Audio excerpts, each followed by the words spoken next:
Hello guys, അപ്പോൾ ഇന്നൊരു ഉഗ്രൻ ബീഫ് കറിയുടെ റെസിപ്പി ആയിട്ടാണ് ഞാൻ വന്നിരിക്കുന്നത്.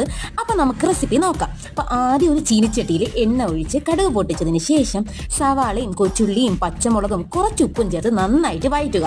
അതിലേക്ക് ഇഞ്ചിയും വെളുത്തുള്ളിയും ചതച്ച് ചേർക്കുക.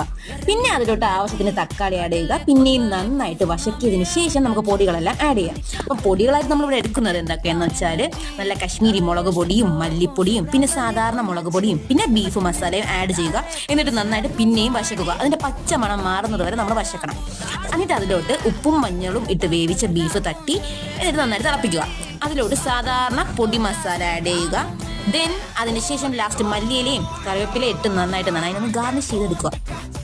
ലാസ്റ്റ് നല്ല തിളപ്പിച്ച് നല്ല എണ്ണയൊക്കെ അതിൻ്റെ മണ്ടയിൽ തെളിഞ്ഞങ്ങ് വരും കേട്ടോ. അപ്പം നമ്മൾ ഓഫ് ചെയ്തതിന് ശേഷം നല്ല കുഴകഴായിരിക്കുന്ന മരിച്ചീൻ്റെ പുറത്ത് കുറച്ച് ബീഫ് കറിയും ഒഴിച്ച് അങ്ങ് ഒരു പിടിയങ്ങ് പിടിക്കാൻ നല്ല അടിപൊളി ബീഫ് കറിയാണ്. നിങ്ങൾ ഉറപ്പായിട്ടും ട്രൈ ചെയ്ത് നോക്കണം. അപ്പോൾ അത്രയേ ഉള്ളൂ ഗൈസ്.